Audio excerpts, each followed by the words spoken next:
Hebrews, Hebrews, Hebrews. This is Prophets of Awakening. Uh, Wednesday night. It's our reading through the Tanak night, 22nd of May, 2024. Well, we'll be reading out of the book of Exodus. Trying to finish that book up. Okay, you can go to our YouTube channel, The Prophets of Awakening. Check out our videos. We have over 900 or so videos that you can check out and connect the dots with. Okay, that'll lead you into the truth of the Holy Scriptures. If you like what you're reading, I'm asking you to like, share, and subscribe to the channel.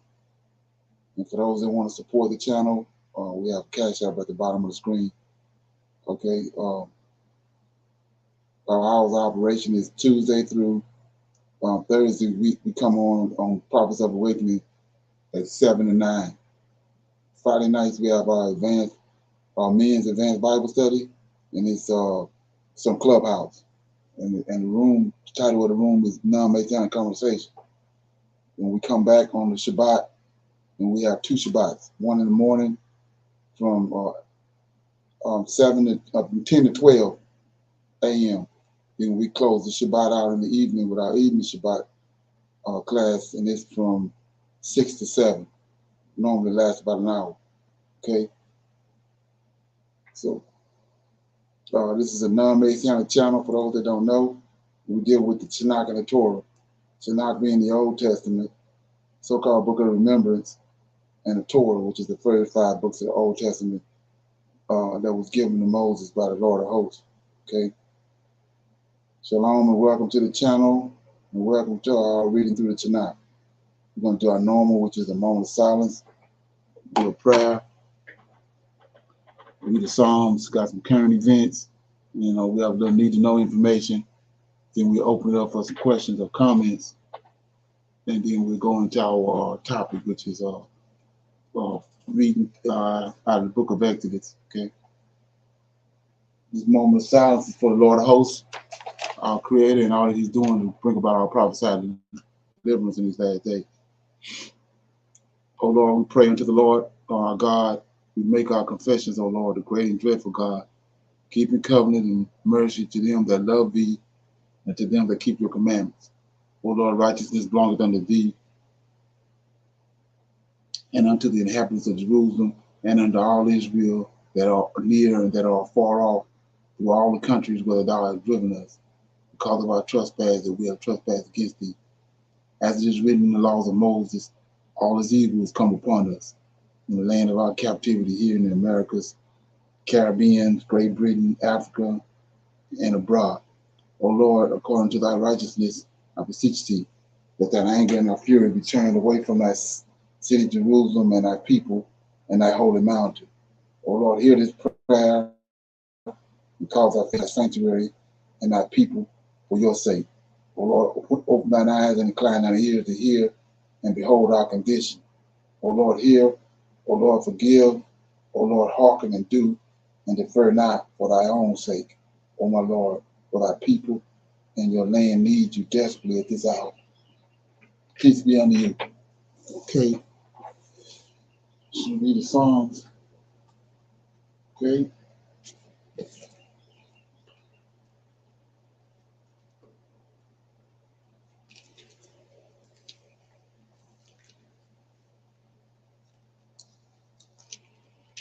Okay. I'm going to read Psalm 69. It's a cry for distress. A Psalm of David. Save me, O God, for the waters are come in unto my soul. I seek in deep mirror, where there is no stone. I am coming to deep waters, where the floods overflow me. Okay. I am weary and of my crying. My throat is dried. Mine eyes fail while I wait for my God. They that hate me without the cause are more than the hairs of my head.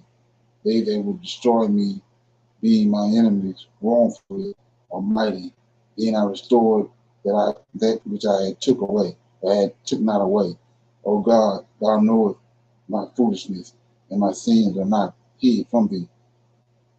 Let them that Wait on thee, O Lord of hosts, be ashamed for my sake.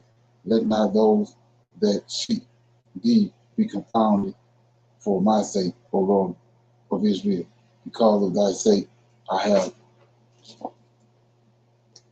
borne reproach. Shame, however, have covered my face. I am become a stranger unto my brethren, and alien unto my mother's children. And the zeal of thine house hath eaten me up, and the reproach of them that reproacheth thee are fallen upon me. When I wait and chasten my soul with fasting, that was to my reproach. I made a sackcloth also my garment, and because of the proverbs of them, they that sit in the gate speak against me, and I was the song of the drunkards. But as for me, my prayer is unto thee, O Lord, in an acceptable time, O God, in the multitude of thy mercy, hear me, in the truth of my salvation, deliver me out of the mere, and let me not sink. Let me be delivered from them that hate me, and out of the deep waters. Let not the water flow over me, neither let the deep swallow me up, and let not the pit shut her mouth upon me. Hear me, O Lord, for thy loving kindness is good. Turn unto me according to the multitude of thy tender mercies, uh, and hate not thy face from thy servant, and hide not thy face from thy servant. And for I am in trouble. Hear me speedily. Draw nigh unto my soul, and redeem it. Deliver me because of my enemies. Thou hast known my reproach, and my shame, and my dishonor. My adversaries are all before thee. Reproach hath broken my heart, and I am full of heaviness. And I looked for some to take pity, but there was none, and for comforters, but I found none. They gave me also gall for my meat, and in my thirst they gave me vinegar to drink. Let their table become a snare before them, and that which should have been for their welfare, let it become a trap. Let their eyes be darkened, that they see not, and make their loins uh, continuously to shake. Pour out thy indignation upon them, and let thy wrathful anger take hold of them, and let their habitation be desolate, and let none dwell in their tents. For they persecute him whom thou hast smitten, and they talk to the grief of those whom thou hast wounded, and iniquity unto their iniquity, and let them not come up to thy righteousness. Let them be blotted out of the book of living, and not be written with the righteous. But I am poor and sorrowful. Uh, Let thy salvation, O God, set me up on high. I will praise the name of God with a song, and I will magnify him with thanksgiving. This also shall please the Lord better than an ox or a bullock that have horns and hoofs. The humble shall see this and be glad, and your heart shall live that seek God. For the Lord heareth the poor, and despiseth not his prisoners. Let the heavens and the earth praise him, the seas and everything that moveth therein. For God will save Zion, and he will build the cities of Judah, that they may dwell there and have it in possession. The seed also of the servants shall inherit it, and they shall and they that love his name shall dwell therein. So that was Psalm 69, and this is Psalm of David, is cry of distress. Anybody have any comments on that? Hey, Shalom. No, sir. okay, yeah. So this right here is a prime example of what I was telling you about what they did to our scriptures when it comes to how they come when they concocted JC off of Serapis, which was the god they created in Egypt.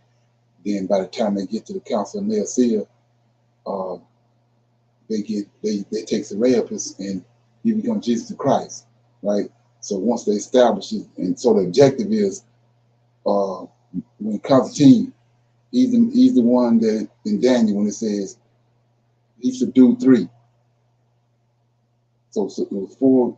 The Roman Empire, the beast, the four beasts had received a womb and a head. It was a republic at first. Then those giants, the Visigoths and the Vandals and this other race of giants, they broke through Hadrian Wall and they sacked Rome. That's the womb, not a man. It's a beast. It's a system. The four beasts received a womb and a head. They sacked Rome, and then the Roman Empire was divided into four parts, four different nations, and four different men was over each part. Then Constantine subdued three of them. That's in Daniel. And he subdued three. He became the sole emperor. He brought the Roman Empire back with Christianity. But in order to establish Christianity, they had all these councils. The first one they had was Council of Nicaea when they established JC. They went back in the Old Testament, plugged him in the Old Testament. He wasn't there. He's a created being.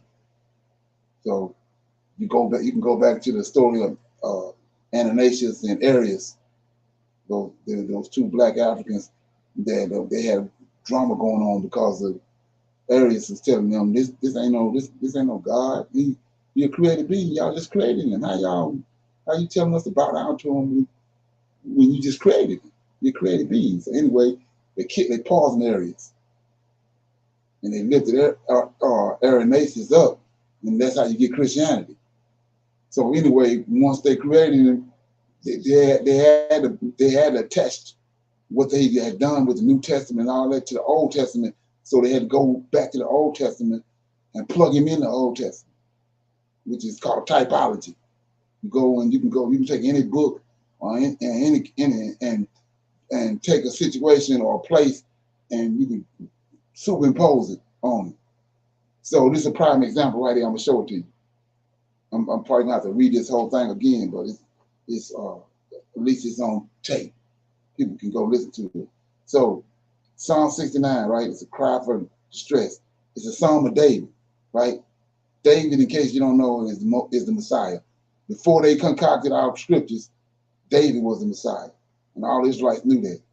So David says in verse 1, "Save me, O God, for the waters are coming in unto my soul. I sink in deep marrow, where there is no standing. I am coming to the deep waters, where the floods cover me." So remember, when David got anointed, that's all Messiah means. When David got anointed, the Lord of hosts told Samuel, "Go and get David and anoint him. He's my Messiah." Those are actual words in First Samuel 16, verse 1. So he says, 3, "I am weary of my crying. My throat is dry. Mine eyes fail while I wait for my God." Now here we go. 4, "They that hate me without a cause are more than the hairs of my head, and they that would destroy me, being my enemies wrongfully, are mighty. Then I restored that which I took not away." So notice right here, everybody hate David. So they put these same characteristics on JC. Everybody around JC is supposed to hate him, but this the character they hate right here, David. So 5, "O God, thou knowest my foolishness, and my sins are not hid from thee. Let not them that wait on thee, O Lord God of hosts, be ashamed for my sake." See that? Just as I read this, let it permeate. He says, and you got to ask yourself, what balls he got? So verse 6, "Let not them that wait on thee, O Lord God of hosts, be ashamed for my sake." Let that permeate. For my sake, it's David talking. "Let not those that seek thee," see that? The Lord of hosts, God of Israel. "Let not those that seek thee be confounded for my sake, O God of Israel, because for thy sake," see that? "For thy sake I have borne reproach." So they took this reproach right here off of David, put it on JC. "Shame have covered my face. I am become a stranger." Now check it out. Said he came into his own didn't accept him and all that, right? Here you go, right here. 8. I am become a stranger unto my brethren and an alien unto my mother's children. They just reflipped it and reworded. 9. For the zeal of thine house have eaten me up. So, because of the zeal that most I have on him, according to his household, according to his house, I've eaten David up. And the reproaches of them that reproach thee are fallen upon me. See that? Now, here you go. But when I swept, I chastened my soul with fasting. That was my reproach. I made sackcloth also my garment, and I became a proverb unto them. Right? 12. They that sat at the gate spake against me, and I was a song of drunkards. So who at the gate? We talked about this over and over again. All the princes, all the royals, they hang out at the gate. So all the principal men, they had a problem with David. So you say, what are you talking about? Well, ain't they, well, Esther went. Every time she got in trouble, she needed to talk to Mordecai. She knew he was at the gate. Okay, anyway, 12. They that 13. But as for me, check it out. This David talking. You can't superimpose this and give to Jesus. It says, but as for me, my prayer is unto thee, O Lord, in an acceptable time, O God, in the multitude of thy mercy, hear me in truth and in thy salvation. 14. Deliver me out of mire, and let me not sink. Let me be delivered from them that hate me, and out of the deep waters. Let not the water flood overflow me, neither let the deep swallow me up, and let not the pit that shut her mouth upon me. Now here you go. We're going in right here. Hear me, O Lord, for thy loving tenderness is good. Turn unto me according to the multitude of thy tender mercies. So I want to smile on this verse right here. You see David talking, not Yahushua, not JC. Hear me, O Lord, for thy loving kindness is good. Turn unto me according to thy multitude of thy tender mercies. So let's look at this. So anytime you see, Most High talking, the Lord of hosts talking about his tender mercies, he's talking about David.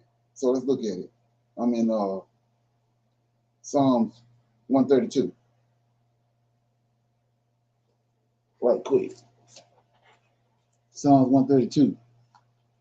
Okay. He says, this is another song right here. You want to read it and get the revelation on who the Messiah is, you can read 132. He says, Lord, remember David in all his afflictions, how he swore unto the Lord and vowed unto the mighty God of Jacob. Surely I will not come into the tabernacle of my house, nor go up into my bed. I will not give sleep to mine eyes, or slumber to my eyelids, until I find out a place for the Lord, a habitation for the mighty God of Jacob. So it says, lo, we heard it in the Ephesus. We found it in the fields of the woods. We will go into the tabernacle, and we will worship at his footstool. Arise, O Lord, into thy rest, thou and the ark of thy strength, and let thy priests be clothed with righteousness, and let thy saints shout aloud with joy. So keep in mind right here, the priest, that's the servant. So here you go, verse 10. For thy servant David's sake. See that? For thy servant David's sake, turn not away the face of thy anointed. The Lord hath sworn in truth unto David, and he will not turn from me of the fruit of his body will I set upon the throne, set upon thy throne. So you see it right here. There you go. You see, he got a vow, a covenant with David. He's not gonna never lie to David. And his kindness and his mercy and his tenderness is toward David. That's what David is talking about right here in 69 or 16. It says, hear me, O Lord. Psalms 69, 16. Hear me, O Lord, for thy tender kindness is good. Turn unto me according to the multitude of thy tender mercies. So when you see that, it's directed toward David. It says 7.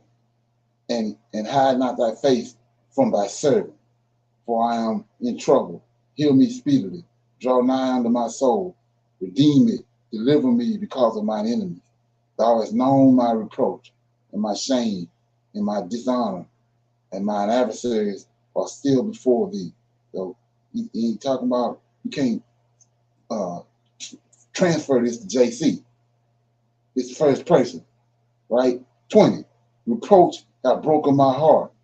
I am full of heaviness. Check it out now. This is what we come. This is what I mean by typology right here.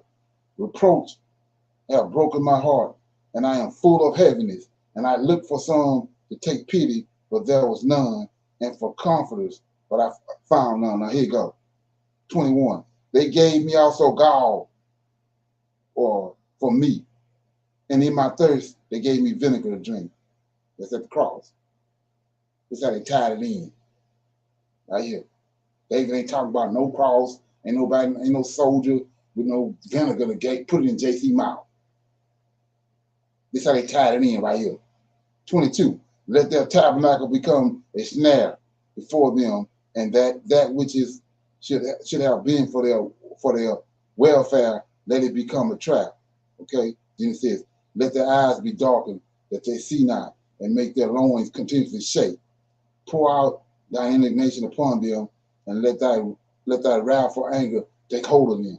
Let their habitation be desolate, and let none dwell in their tents.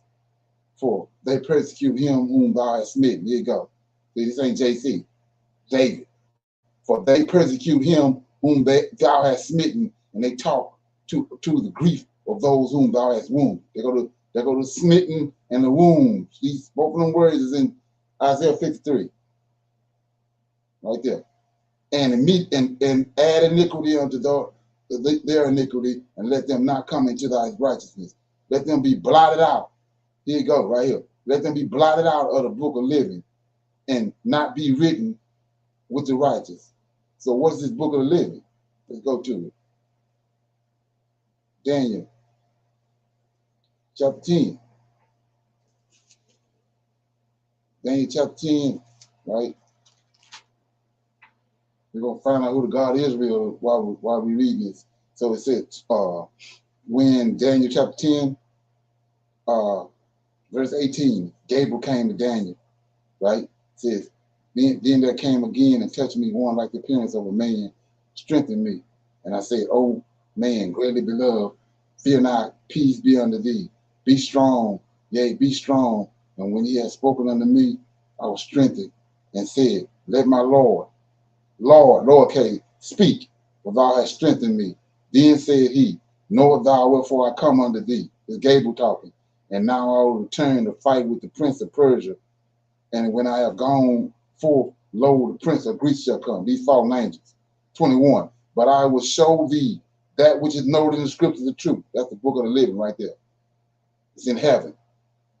And Gabriel tell Daniel, and there is none beholdeth with me in these things but Michael, your prince. So Michael, the prince over Israel. You got a prince over Greece.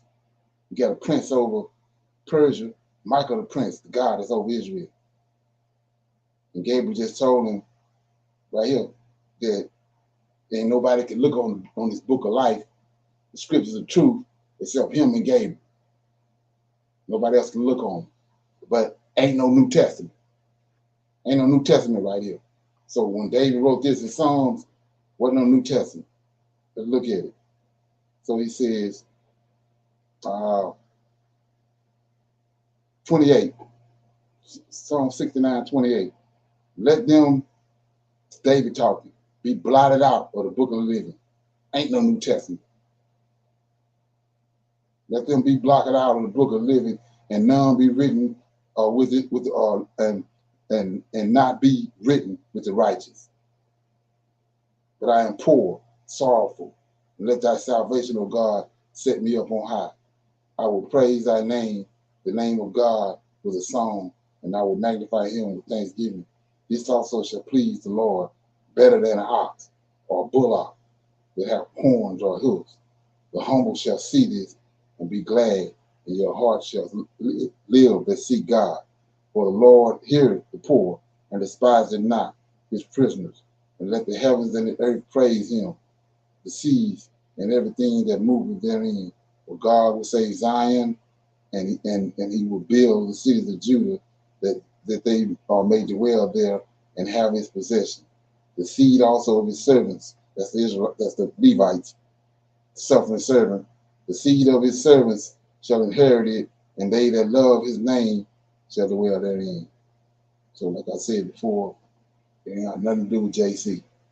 You can't superimpose nothing that was said in this psalm to back and go to the New Testament with it. It don't have nothing to do with the New Testament. Okay? In comments. No, sir. Okay, so we'll go to some current events. Okay.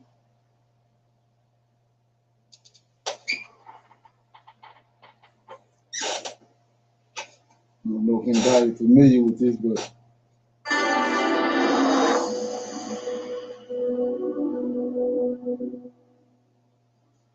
we begin with Iran and the tragic developments there.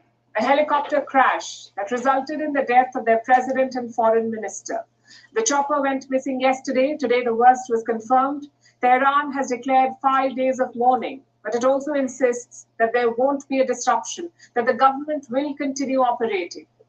It will be a big test for the hardliners who rule the country. They must find a successor, and they must do so quickly, someone who can steer Iran through one of the most volatile periods in West Asia. Tonight, as we recount the events of the last 24 hours, we'll also look at the road ahead. And we begin with some images, the last moments of President Ibrahim Raisi. okay. بازدید رئیس جمهور از راهگذر ترانزیتی شمال غرب کشور مسیری مواصلاتی به هم متصل می‌کند. در مرز کلاله بعد از اون به موازات مرز سدی که تهران و باکو آن را نمود.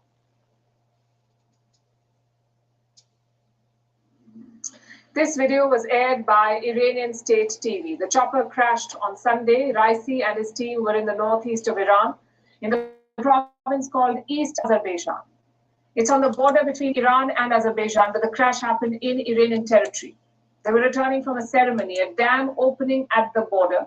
It was a high-profile event. Azerbaijan's president, Ilham Aliyev, was also present.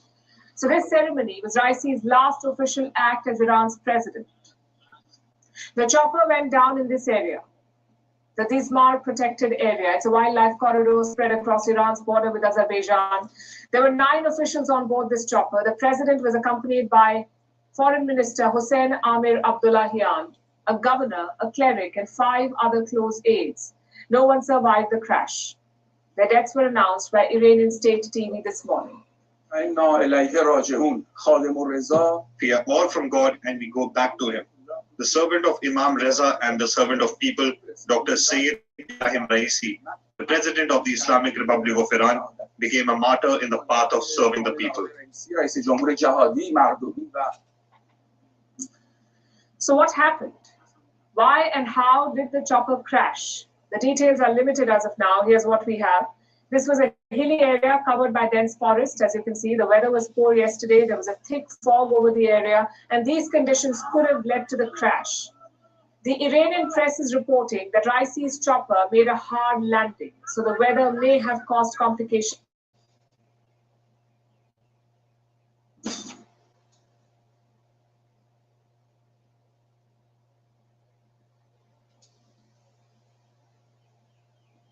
For the pilot.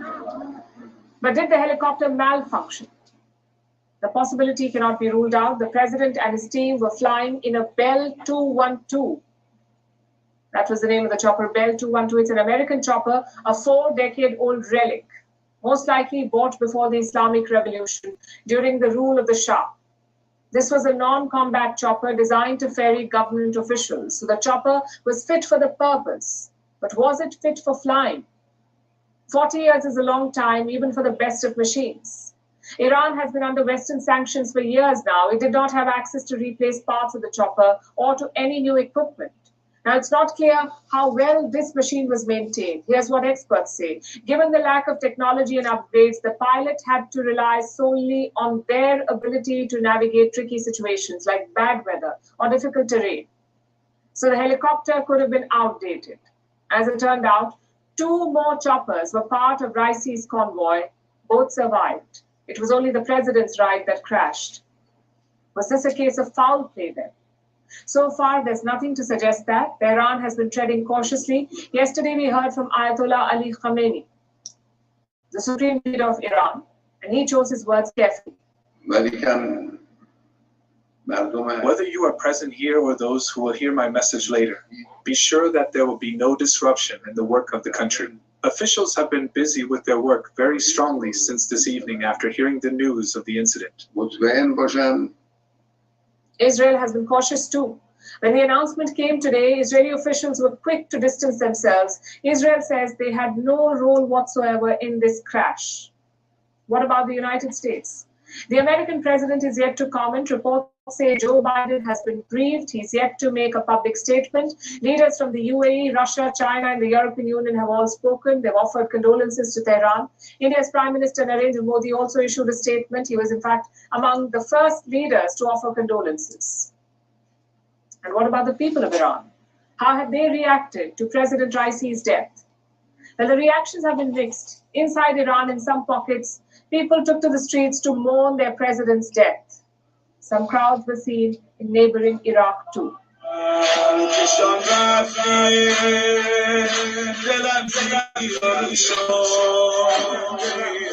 Okay, any comments on that? Shalom. Happened on Monday. Okay. And they're going to elect a new president on the 28th. That is really fast. Because he just passed, and now they're going to, they're planning to hold a election for him. He's going to be buried on the 28th, but they're also going to try to, replace him as quick as they can. Okay. Anybody else? Okay. Greetings, family, and welcome to another episode of Wake Up Africa. My name is Dr. Mumbi Saraki. How you doing? How's everything going?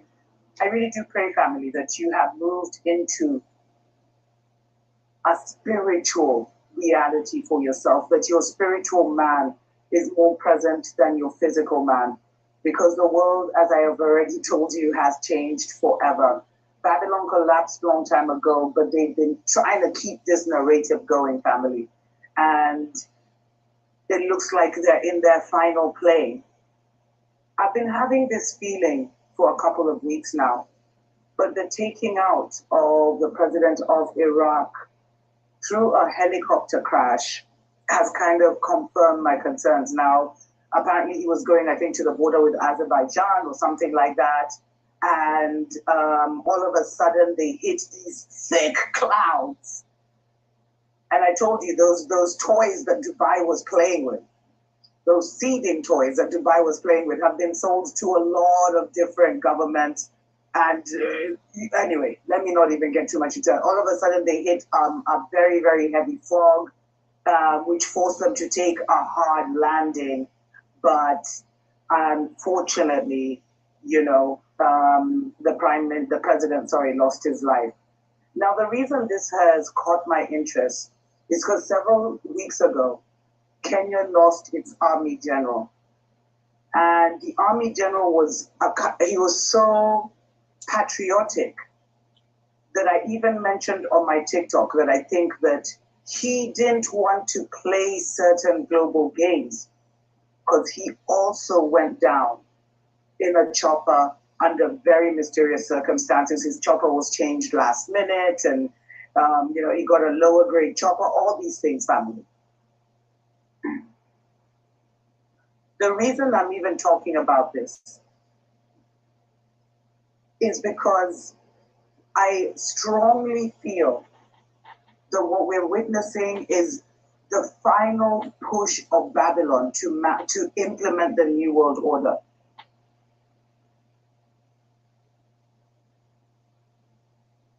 We are currently under a global takeover of whoever has been behind whether you want to call them the Illuminati, the Cabal, the Atheists, whatever you want to call them. Some say that, maybe when CERN was turned on during the return of Nibiru on April 8th, it kind of shifted us into a different paradigm or timeline. Others say it's just Mama Earth heating up.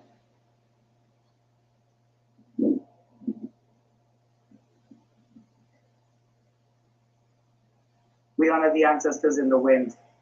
But family, we actually feel like there's some kind of final global takeover that these guys are the corporations together with certain governments or even the puppets behind these governments are taking to control the entire world.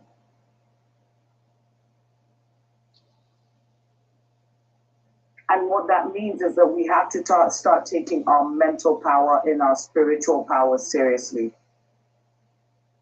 Because they want us to always be like, oh, they're doing this, oh, they're doing that, oh no, World War III, oh no, we could be heading to lockdowns by August, oh this, oh that.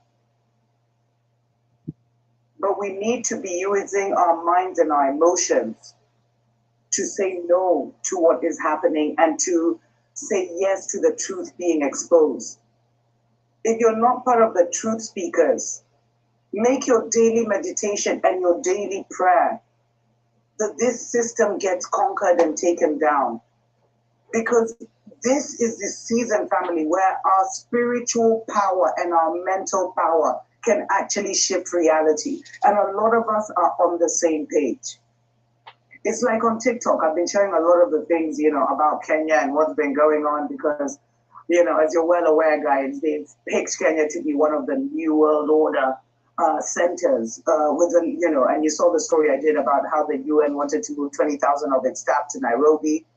A lot of Nairobians now feeling that the crazy, wild, weird floods that are still ongoing only in Nairobi may actually be ongoing because they're trying to clear the city of the riffraffs and prepare for the 15-minute smart cities. That's another thing you guys need to research. But me, it's not here to bring any fear or anything, but just to say, we know what's going on. We know that there's some kind of global war going on a spiritual realm. We know also that our ancestors and ancient ones are back. We know that we're in a significant turning of the ages. And even if we're not demonstrating or anything, let's demonstrate with our mental power and our emotional power. Because when we come together, family, we are creating tidal waves of change. So when you're in your own space, when you're in your private room, when you're with your family, whenever you connect with the Great Spirit, the Most High, the great ancestors,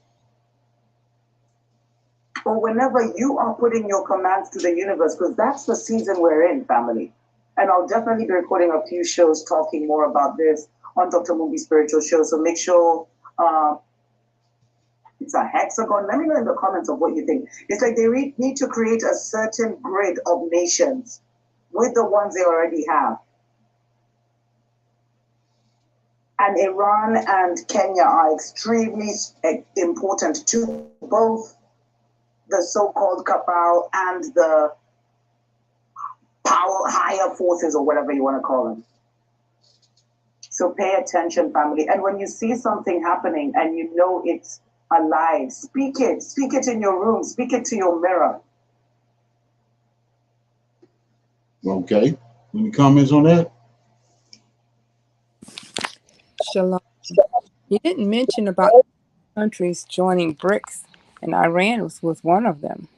And now their president is passed, got killed in that helicopter. Oh, yeah. Something's definitely going on. Strengthening up with a lot of new countries joining them. Right. I'm looking at it as more or less toward what he had. He probably had plans to do something with Israel. I think that's what it's about. It was undercover, but they didn't want that, so they had to change the direction of things by getting rid of him. That's the way I see it. Yes, sir. When he's coming in, joining them, and they're really scrutinizing their involvement. So, like you said, they probably looked into what his plans were and stopped them before it began. Right. So we got some need to know information right here. Hello and welcome back to the channel. I hope you guys are paying attention. I know I am. Things are starting to really look kind of iffy and sketchy, if you know what I mean, concerning the world economy. Don't believe the hype. If they tell you something that's going all right, don't believe the hype. Okay, something is definitely going on. A lot of things are changing, and they are changing fast. So many reports are coming out that look quite concerning to me. I know that my eyes are wide open and my ears are on tilt. So a lot of people are reporting on the fact that the U.S. dollar is on a death spiral as BRICS nations are rising. They say that the West is collapsing, and it's happening fast. And we cannot afford to ignore these things. It kind of reminds me of the Bible when it tells us, concerning a certain group of people, the children of Esau or the Edomites. It says, the pride of your heart has deceived you. The pride of your heart has deceived you. And it also reminds me when the Most High himself, he said he was going to send a strong delusion so that people could believe a lie, because they have not a love for the truth, but pleasure in unrighteousness. We are dealing with and talking about unrepentant nations. The West is unrepentant for the things that they have done all around the planet, especially with dark indigenous groups of people. They have done so many things, so much damage. So many lives have been uprooted, heritages lost, tribes wiped out, resources just ripped away, stolen, taken, whatever you want to call it. But they are unrepentant. Meaning they are not sorry for the things that they have done. So there is this biblical law. It's called reaping what you sow. And that is what we are seeing.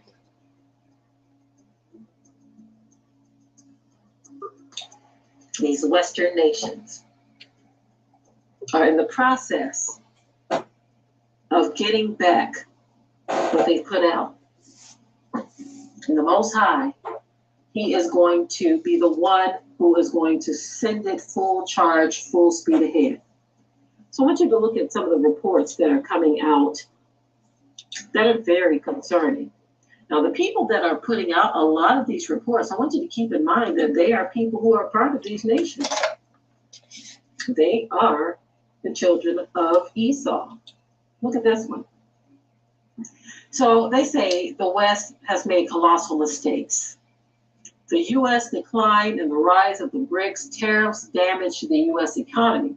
They say that the West is collapsing. The West meaning all of these European nations who have allowed the pride of their hearts to deceive them. So proud. And even now, there seems like a resistance to admit that they are in trouble. A resistance to admit it, but you do have individuals and channels and private networks who are talking about it because they see the handwriting on the wall. But you have those who are in power. What they're trying to do is deceive the people into thinking, oh, we're good, everything's fine, there's nothing that can take us down. Remember, we recently did a broadcast dealing with the book of Obadiah, in which we hope to do a part 2 of that, right? But remember the book of Obadiah, where there was one portion where the children of Esau actually said, who can bring us down? Who is able to bring us down? In other words, it's like they presented a challenge that nobody's going to be able to bring them down.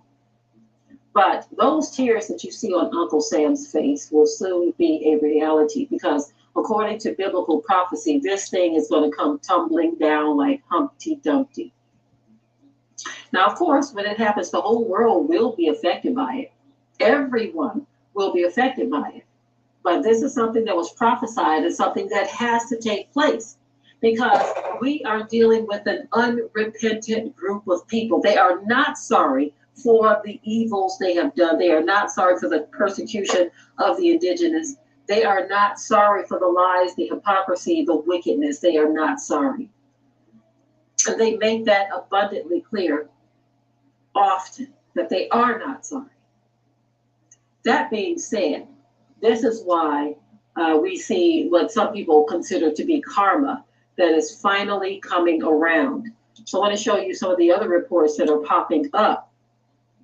These are, I mean, there are so many of them that everyone is talking about. And this one right here says that BRICS currency terminates the US dollar. What next? So they're talking about what they believe is happening. If you could imagine your ideal way of working,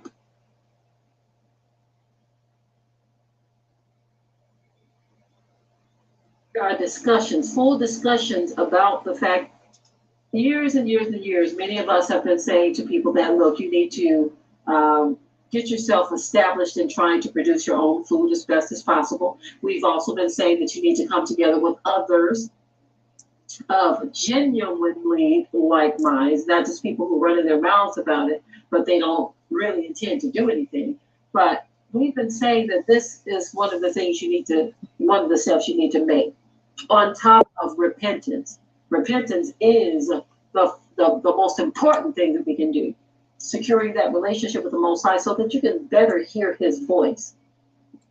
You want to be able to hear his voice clearly. And in order to do that, you have to have a solid relationship with him. Because this stuff has to come to pass. You can't pray it away. That's not going to happen. So I want everyone under the sound of my voice to pay attention to this stuff. Don't allow yourself to be lulled back to sleep. Don't enter into la-la land. Don't even rock your own self back to sleep with any amount of deception that can come into your own thoughts. Just keep it real. Okay. Any comments on that? Shalom. It's like when you said it's got to be at the right time when these prophecies are going ahead and they're basically jumping the gun on some things that they're feeling the prophecy has been already done or not have done yet. And what she was saying about don't be fooled, get prepared. That brings me to when Joseph was told the dream, when the king asked him about the dream, he said it will be 7 days of 7 years of harvest and 7 years of famine, and to be prepared. And then most people are just thinking like, okay, everything's going to be taken care of. We don't have to worry about that. Let's go on with our days. They're not really looking at it. And I see what she's speaking on, but yet that we also need to be really vigilant in getting into the book and really reading about what's really going on and not just using hearsay and looking at what is going on in the news, because I believe whatever they say in the news has already happened months or years prior to, and they're just giving us an enlightenment of what is already is happening, and we take it as what's going on right today. But it's like when he spread the news about the president dying in the helicopter, that was on Monday, and then it was another helicopter went down for another foreign vice president. So it's a lot of things that's going on that we are not aware of, but yet though prophecy tells us what's going to happen. So we just really need to get into our books and really study to seek and find out what's really happening. Okay. Somebody else had something? Yes, sir, I did. Shalom, everyone. Today, I was watching a video, and the name of the video was called Financial World War Coming. Global elites plan your own nothing and their own you, right? So we already know prophecy is going to be fulfilled, no matter what they try to do. It's just that they know now that the West is failing in every area, not just financially, right? So, Right. yes, sir, we got to look at all of that. So all we have to do is sit back and watch and just stay aware and keep each other informed, because it's gonna happen, and it's happening now as we speak. It's happening now. Okay. Yeah. Yeah. I can go for that. Because, like I said, you can see what they did with. There's nothing new under the sun. What they did with it when they left Great Britain, supposedly, and came to America and created 13 colonies. That was all part of a plan, but they wanted to make it look like it's some kind of event that just, it just happened, manifested itself. No, it was all planned. Just like now, you build China up and the bricks and all that, and now America going down. It's planned. But we Yes, sitting sir. around flipping and jumping around, but all this stuff was planned by these people. Right. So, anybody else got anything? Okay, we're gonna open it up for some questions and comments, dialogue. Anybody have anything they wanted to bring up, or they came across, or they had a question or remark? Okay, everybody good? Yeah, right quick. Right quick. Can you hear me? Yeah, I can hear you. Can you hear me? Yeah, I can hear you. It's interesting that just. It's interesting that just maybe like what was it like last week? You brought out a video where Iran and an African country was dealing with figuring out how to deal with trade and education and infrastructure, and now the Right, president of Iran is gone now. exactly. Oh yeah, and That's they very want interesting. right. It is. Yeah, like I said, I think it's tied to that, and I think it's tied to he had some kind of secret plans that he's gonna deal with Israel, and that's not the direction they want to go in. Yeah, is there something? Okay. Brother Leonard, Yeah. you have a question in the chat. YouTube. Okay.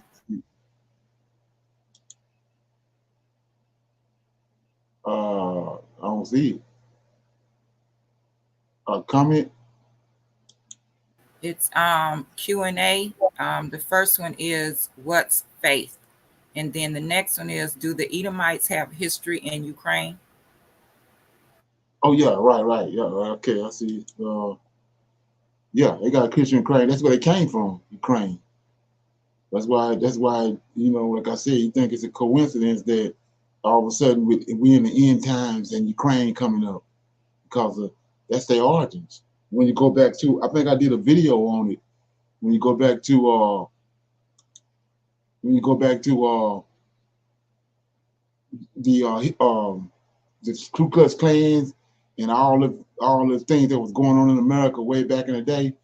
Well, those people was going to Ukraine to get for training. All these different groups that they have that's out in the woods. These clan groups they go to first of all, they make sure they send them into the army for 2 years, get familiar with dealing with weapons and how to qualify with a weapon and all that, and they go to Ukraine. All you gotta do is Google it. You know what I'm saying? It'll come right up. Those they got that one group that's still wearing that Nazi symbol on their paraphernalia. And that's when you hear all the stories about how they didn't want to when they was loading those people on those trains to get out of harm's way, they wouldn't let the blacks get on there.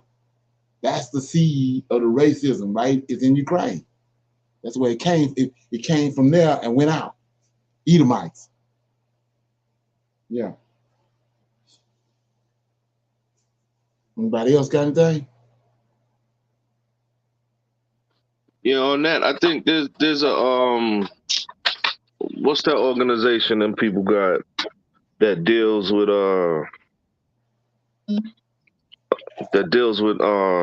helping people in their land. It's not the World Health Organization. It's not the UN. It's that other one, not the Red Cross, but one of those websites I went to, and they spoke about who the Ukrainian people are and their racistness, especially towards African Americans. It's interesting that they put it right there on that website how they feel about our people specifically. Exactly. When I get it, let me get it in a minute. Right. They don't try to hide it, and then it really came out whenever the war broke out, because people started finding out, they started seeing just they don't want nothing to do with no black folk. Right. Okay. So with that being said, I'm gonna play this right here, then we'll start reading out pick up an extra. Are actually issuing a massive warning to consumers. I want to break down which ones these are, but I want to break down what is happening as well. Because the three that we are looking at today, Walmart, Target, McDonald's, they have just sent a massive, a very severe warning to consumers. And what they are doing at this time is something that we need to look into. So I'm going to break all this down in just a moment. And all I ask is one thing. It takes 2 seconds. Go ahead, hit that like button if you enjoy these daily updates. And now, let's begin.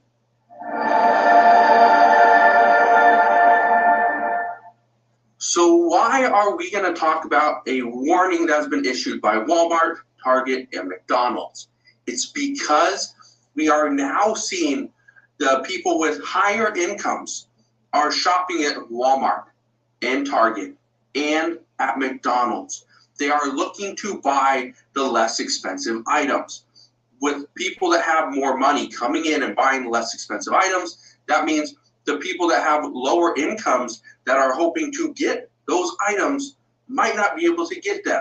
Just look at this though. Here's another warning. Walmart is laying off and relocating hundreds of corporate workers across the country. Why would Walmart do this? Well, first off, they're trying to relocate workers. They're trying to bring people back into the office. They're tired of remote workers. Well, guess what? If Walmart decides, you know what? We don't want anybody working remotely. We want everybody coming back to the office. Guess what's going to happen to all those other stores? They're going to follow. They're going to do the exact same thing. Because when Walmart makes a move, every other store has to keep up. Target included. It says right here, Walmart is laying off and transferring hundreds of its corporate employees. The company is relocating remote workers and those at its Dallas, Toronto, and Atlanta offices. It says the discounter is currently building a new headquarters in his hometown of Bentonville, Arkansas. That's part of the reason why. But again, keep in mind, Walmart is still laying off employees as well. Okay? Because hundreds of employees from their corporate offices aren't needed. They just don't need them anymore. This is the concern, is Walmart is trying to make a little bit extra money. Why?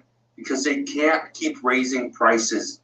This is what Walmart is saying. They have to start to lower their prices or keep them flat, or else they risk consumers stop coming into Walmart itself.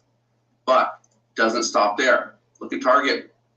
It says Target cuts prices on thousands of basic items to lure budget shoppers away from Walmart. It says about 5,000 products will have reduced prices this summer as the Minneapolis retailer tries to appeal to deal seekers.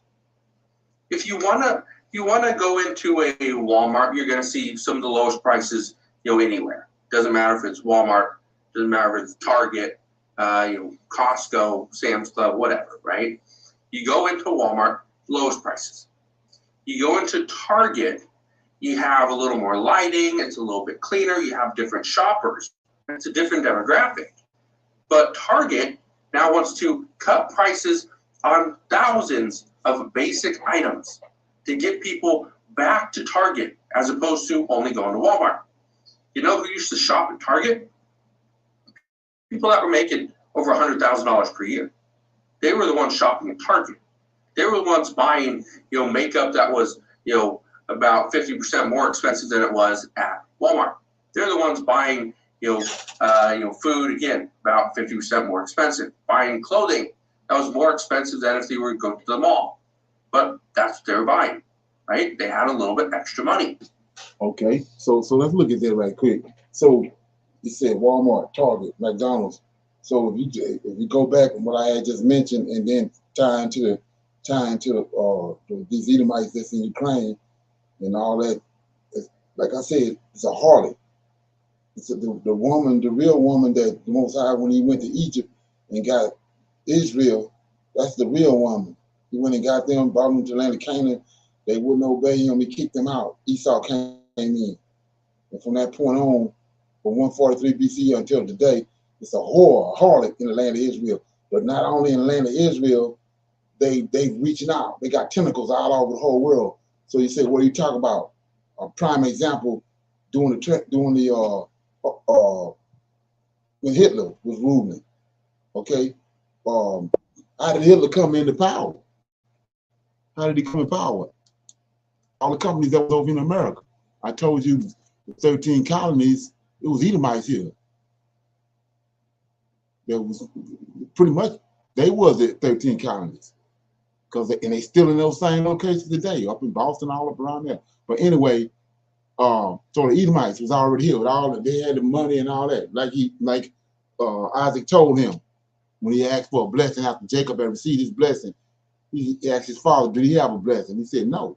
So he kept whining and crying, and so Isaac gave him a blessing, but it was actually a curse, but he gave him a blessing, and he told him, you're going to live in the fat places of the earth, which is where he is today, but you're going to be living by the sword and with usury and craftiness and all that. So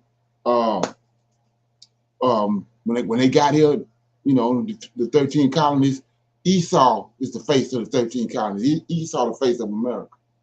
So go to the transatlantic slave trade. He was the one that made all the money off the transatlantic slave trade with all the ships. And then what we're looking at right now, all those back to the Hitler rise was all the countries that was in America, DuPont, Oppenheimer, all these Edomites that own these big major companies. They dictate what's going on in the world, which is tied to Bilderberg, all that. But so those companies, the ones that made Hitler who he was. Okay, so then I told you that we see China rose all of a sudden, came out of, just rose about the ashes. It was those same companies that these Edomites owned, Caterpillar and all those companies, DuPont, all of them, they left here. They left America back in the mid 80s, early 90s, and went to China. And they built China up. So they the ones behind all of it, and they dictate. So right now, if you do your research on Walmart is the number one, it's a government entity. It's tied to the Pentagon. But anyway, you got Walmart, Target, McDonald's, same thing happening. Edomites on them. They it's the whore. They dictate what's going on in the world because of all these big ass conglomerates they got. They dictating everything. Back to what Isaac told him. You're gonna be living in the fat places of the earth. Because Hillary Clinton was the face of Walmart when it first came out. When she was young, Hillary Clinton was the face of it. Did you see that? Right. Exactly. Right. They doing this. Even you go back to the Rothschilds. Look what he done. He had all them sons and sent them out into different places and set up banking systems, which is usury because us as Israelites, it's not part of our culture. But because we've been spurned and kicked out over by the Lord of hosts, we dealing with those things, but that's not actually part of our culture. And so he's living all the fat places of the earth. If you do your research, you'll find out he there. He dictating all this, everything that's going on. The four beasts. The fourth beast is Rome, which is Edom. Rome and Edom is synonymous. Okay, so you have to understand that, and once you understand that, you can start to see his hand moving around. You got octopus. Yeah. And that video that you was talking about earlier and yesterday about how they trying to change the Jew, he come out and tell you, I'm a Jew first before he can even do anything else. So he's teaching these scholars. He's a scholar. He's teaching these people. Right. David wasn't shit. Yes, sir. Creating the Hebrew Bible, yeah. Yes. Creating the Hebrew Bible. And he's taking the Hebrew Bible and he turned it into, let's not do the Torah, but it's the Torah and then it's the Hebrew Bible and then it's this Bible, and saying that David was wicked, Moses was wicked. Yes, sir. Right. Exactly. Yeah, but by the way, that's what I'm gonna deal with on Friday for the Daily Bible study. Is gonna break that video down, because like I said, the average person don't, they brainwash those 18 missing years I always talk about. But they mutilated our Bible, our understanding of the scriptures. It's been mutilated, but they got you thinking that it was protected and it survived, and that's what they try to do with the Dead Sea Scrolls. They try to make you think that they got the Dead Sea Scrolls and the book of Isaiah was word for word that they got out of the cave. It was word for word what was in the King James Bible. You got to be a dumbass to believe that. Yes, sir. And then they always want to use, like you said, 18 years, but they never deal with the 7. 7 is completion, but they want to throw the 18 on top of that. Exactly. 8. It's always the 8. That's why Sunday is supposed to be something, but not the 7th day of rest. Yes, sir. Right. And then if you go and do your research on those Dead Sea Scrolls, they talk about all these different caves, and cave 9 and 8 and all that, where they found this and that. Where they don't talk about, they found a cave with nothing but torn up fragments. The cave was full all the way up to the top with torn up fragments. So you just let that ferment. They tell you right there, like I said, that's your example of it being mutilated. The original scriptures, they tearing them up and then they making copies of what they wanted to sound like, from their twisted ass perversion of how they wanted to be. So yeah, do your research on that. I don't know the cave number, but the whole cave full of torn up fragments that have been thrown down in there, and there was so much of them, they filled the cave. Ain't that something? It is, and it's wicked. Oh, yeah. 7 day we got our Sabbath, but then somebody want to go down for 3 days. They go 3 days in hell. Right. I don't get it. Ain't that something? That's where Nubius went, ain't it? Nubius went down. They even keep on saying that those that go down into the pit, Most High ain't got nothing to do with them. It's the ones that rise. Yes, sir. Because he said he's gonna rise them up in the last days, not put them down in the last days. That ain't good. When you start going down, it ain't good. Ain't that something? Yeah. So we're gonna go to pick back up in the book of Exodus and read a few chapters out of that, then and break it down. What we at, 13? We're in Exodus 15. 16, sir. 16. Okay, you're gonna read that and then we'll switch it up. Yes, sir. Exodus chapter 16, wilderness murmuring. And they took their journey from Elim, and all the congregation of the children of Israel came unto the wilderness of Sin, which is between Elim and Sinai, on the 15th day of the 2nd month after their departing out of the land of Egypt. And the whole congregation of the children of Israel murmured against Moses and Aaron in the wilderness. And the children of Israel said unto them, Would, would to God we had died by the hand of the Lord in the land of Egypt, when we sat by the flesh pot, and when we did eat bread to the full. For ye have brought us forth into the wilderness to kill this whole assembly with hunger. Then said the Lord unto Moses, Behold, I will rain bread from heaven for you, and the people shall go out and gather a certain rate every day, that I may prove them whether they will walk in my law or no. And it shall come to pass that on the sixth day that they shall prepare that which they bring in, and it shall be twice as much as they gathered daily. And Moses and Aaron said unto all the children of Israel, At even then ye shall know that the Lord hath brought you out from the land of Egypt. 7. And in the morning then ye shall see the glory of the Lord, for that he heardeth your murmurings against the Lord. And what are we, that ye murmur against us? And Moses said, This shall be when the Lord give you in the evening flesh to eat, and in the morning bread to the full, for that the Lord heareth your murmurings, which ye murmur against him. And what are we? Your murmurings are not against us, but against the Lord. And Moses spake unto Aaron, Say unto all the congregation of the children of Israel, Come near before the Lord, for he hath heard your murmurings. And it came to pass, as Aaron spake unto the whole congregation of the children of Israel, they looked toward the wilderness, and behold, the glory of the Lord appeared in the cloud.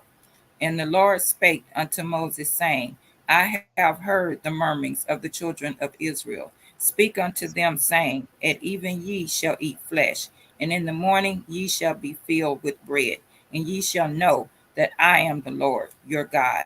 It came to at eve, the quails came up and covered the camp, and in the morning the dew lay round about the host. 14. And when the dew that lay was gone up, behold, upon the face of the wilderness there lay a small round thing, as small as the hoar frost on the ground. And when the children of Israel saw it, they said one to another, It is manna, for they was not what it was. And Moses said unto them, This is the bread which the Lord hath given you to eat. This is the thing which the Lord hath commanded. Gather of it every man according to his eatings, and omer for every man according to the number of your persons. Take ye every man for them which are in his tents. And the children of Israel did so, and gathered some more, some less. And when they did meet it with an omer, he that gathered much had nothing over, and he that gathered little had no lack. They gathered every man according to his eating. And Moses said, Let no man leave of it till the morning. Notwithstanding, they hearkened not unto Moses, but some of them left of it until the morning, and it bred worms and stank, and Moses was wroth with them. 21. And they gathered it every morning according to his eating. And when the sun waxed hot, it melted. And it came to pass that on the sixth day they gathered twice as much bread, 2 omers for one man. And all the rulers of the congregation came and told Moses. And he said unto them, This is that which the Lord hath said. Tomorrow is the rest of the holy Sabbath unto the Lord. Bake that which ye will bake today, and see it that ye will see it, and that which remaineth over lay up for you to be kept unto the morning. And they laid it up till the morning. And Moses bade, and it did not stink, neither was there any worm therein. And Moses said, Eat that today, for today is a Sabbath unto the Lord. Today ye shall not find it in the field. 6 days ye shall gather it, but on the seventh day, which is the Sabbath, in it there shall be none. 27. And it came to pass that there went out some of the people on the seventh day for to gather, and they found none. And the Lord said unto Moses, how long refuse ye to keep my commandments and my laws? See, for that the Lord hath given you the Sabbath. Therefore he giveth you on the 6th day of 2 days. Abide ye every man in his place. Let no man go out of his place on the 7th day. So the people rested on the 7th day. And the house of Israel called the name thereof manna. And it was like coriander seed, white, and the taste of it was like wafers made with honey. And Moses said, this is the thing which the Lord commanded, Phil and Omer, of it to be kept for your generations, that they may see the bread wherewith I have fed you in the wilderness, when I brought you forth from the land of Egypt. 33. And Moses said unto Aaron, take a pot and put an omer full of manna therein, lay it up before the Lord, to keep it for your generations. As the Lord commanded Moses, so Aaron laid it up before the testimonies to be kept. And the children of Israel did eat manna 40 years, until they came to a land inhabited. They did eat manna until they came into the borders of the land of Canaan. Now, an omer is the 10th part of an ephah, and that is Exodus chapter 16. Okay, any comments? That's crazy. Yes, sir. Because it is 2 days. Yeah, from Friday to Saturday. Even though it's 1 day, but it's the 2 days. Okay. You know, from Friday sundown to Saturday sundown is a day, but it is still 2 days. People don't understand that. Right. So look at this so-called manna coriander seed. Notice that they Moses told them to bake cakes with it, right? Yes, sir. Yes, sir. Yes, sir. And they what Abraham did with the angels? Yes, sir. Yes. We sure did. Make haste. Make haste. That there's some. Now I want to show you something else in chapter 16, verse 10. But verse 9. Moses spake unto Aaron, say unto the congregation of the children of Israel, come near before the Lord, for we have heard their murmurings.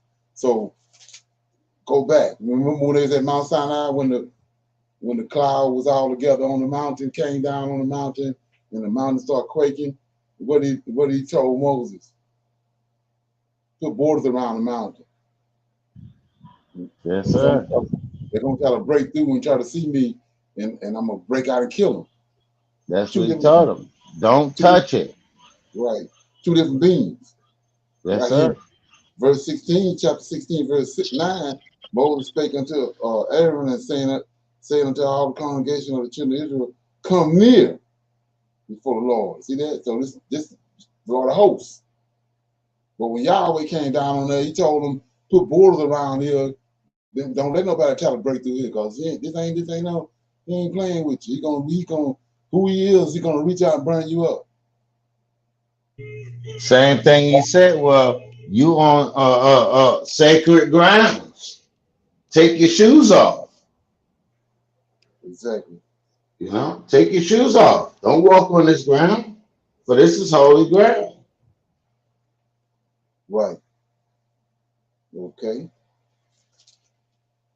It's 17. Yeah, if I can, let me go. Hold up. Okay. Let's go back to 16 and 2. Okay. 16 verse 2. Okay. Right. 16 and verse 2, it says, and the whole congregation of the children of Israel murmured against Moses and Aaron in the wilderness. So, is this the mixed multitude? No, sir. No, sir. It's the children. They gonna do what they gonna do. The mixed multitude gonna do what they do. We stiff necked, hard hearted people did what we did.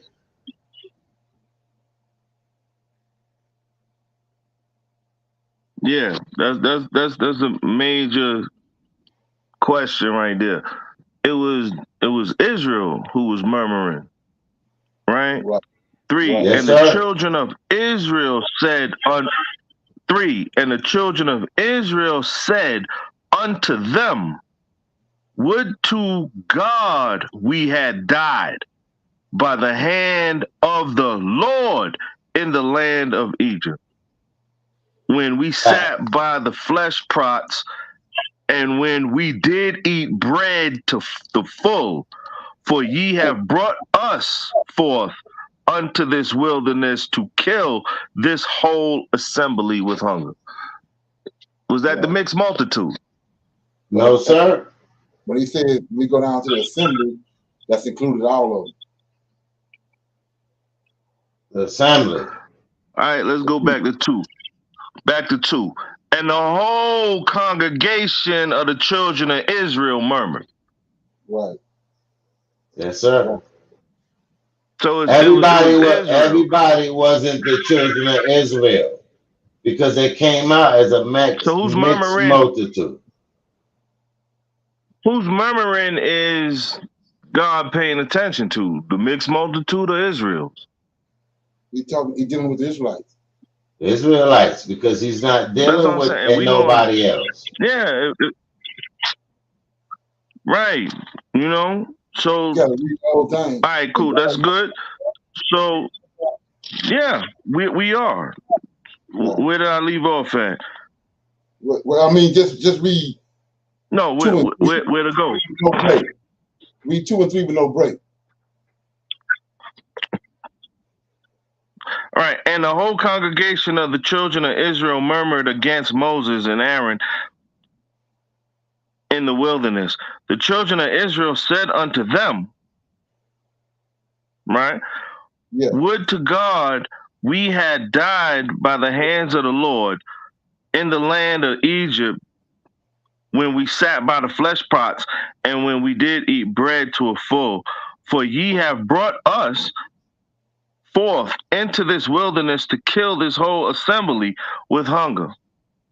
So that's all of them. So when he said the children in verse 2, the children of Israel is murmuring, but when they get down there in verse 3, he said, the children of Israel said unto them is Aaron and Moses.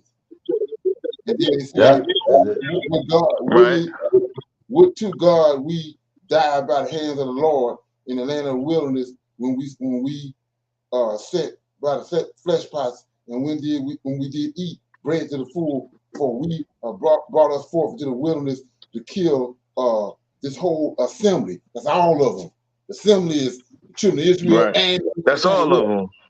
Right. Right. And the children that came with them. So this right here, this is why I stress from all the time, from day one, is look at what our influence is on everybody out here. Right. You see what I'm saying? Right. It was us who was murmuring, and it was us who was influencing for what you just read, to kill the whole assembly. So the assembly is influenced by us from day one. You see? It's a fact, Mike. It's a fact. That's all I've been stressing. Like go ahead.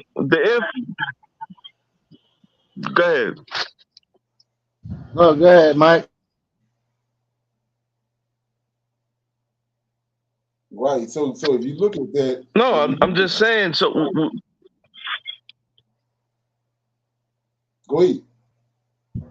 When they say monkey do, monkey see, who do you think they're talking about?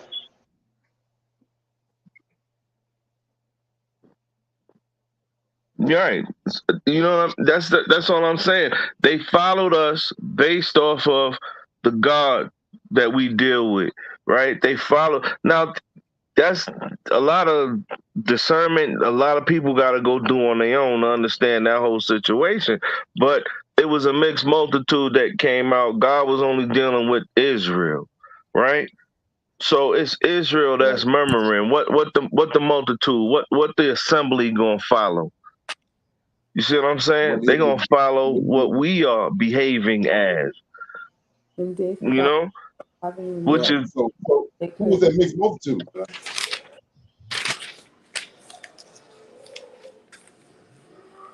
Sister Cheryl, can you mute, please? We can hear Who you. was that mixed multitude? Ain't that the 6-day man?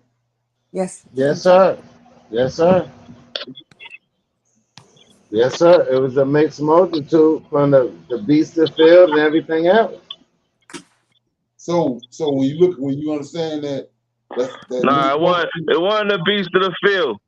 It was 6 days. It wasn't it Well, it was was 6 day 6 day man. man, rather. right? 6 day man, Melanation. Yeah. So why did they follow him out though? So why did they follow him out? Cause remember we talked about the 200 angels came down in Egypt. So they broke away from the rule of those Melchizedeks, because when those angels came, they severed that tie that they had to Adam and his descendants. And so when the Lord host brought them to Egypt, and then when he delivered them, they ain't want to be there with them no more. They followed Israelites and the Lord of hosts. Well, they were subject to Yes, the Lord of sir. hosts. Facts. Right. That too. And then that's Right. why Aaron ended up falling short and becoming a victim. He was sitting there building with them. Mm. Yes, sir. That's what It's I'm the saying. murmur. That's what I make. That's the point I'm making. It was them that was murmuring. It was them. So like Aaron said, you know your people, they stiff necked. He wasn't talking about the mixed multitude. He was talking about Israel. Right. You see what I'm saying?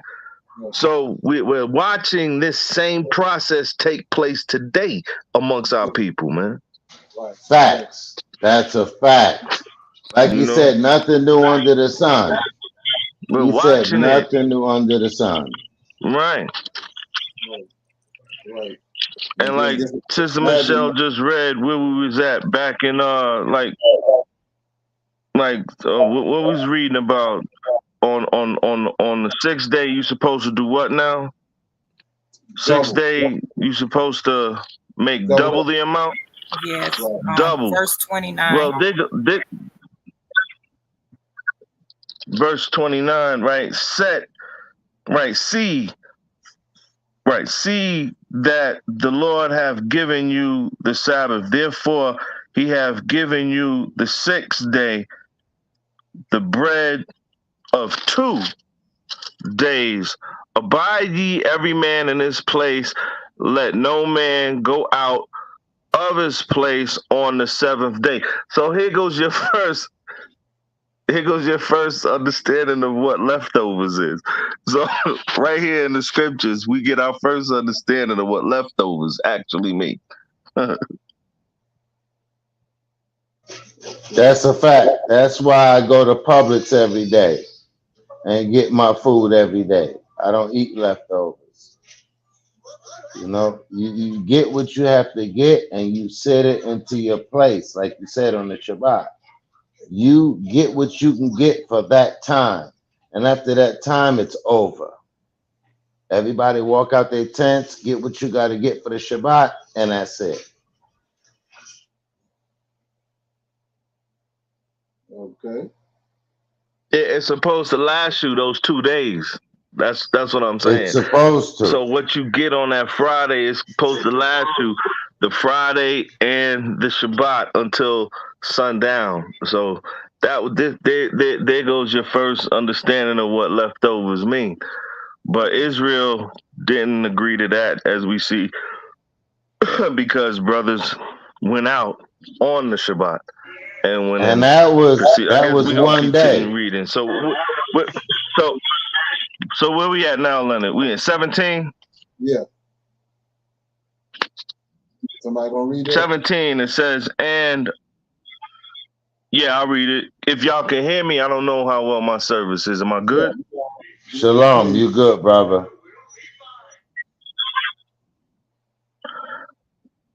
And all the congregation of the children of Israel journeyed from the wilderness to sin. The wilderness of sin, after their journey, according to the commandments of the Lord, and pitched in Rephidim, and there was no water for the people to drink. Wherefore the people did chide with Moses and said, give us water that we may drink. And Moses said unto them, why chide with me? Wherefore do ye tempt the Lord? And the people thirsted there for water. And the people murmured against Moses and said, Wherefore is this that thou hast brought us up out of Egypt to kill us, once again, and our children and our cattle with thirst? Okay. 4. And Moses cried unto the Lord, saying, What shall I do unto this people? They be almost ready to stone me. And the Lord said unto Moses, Go on before the people, and take with thee of the elders of Israel, and thy rod, wherewith thou smotest the river, take in thy hand, and go. Behold, I will stand before thee upon the rock of Horeb, and thou shalt smite the rock, and there shall come water out of it, that the people may drink. And Moses did so in the sight of the elders of Israel and the children, and he called the name of that place Masha and Meribah, because of the chiding of the children of Israel, and because they tempted the Lord, saying, Is the Lord among us or not? Yeah, Then and the the funny children thing of about Amalek, that, Mike, then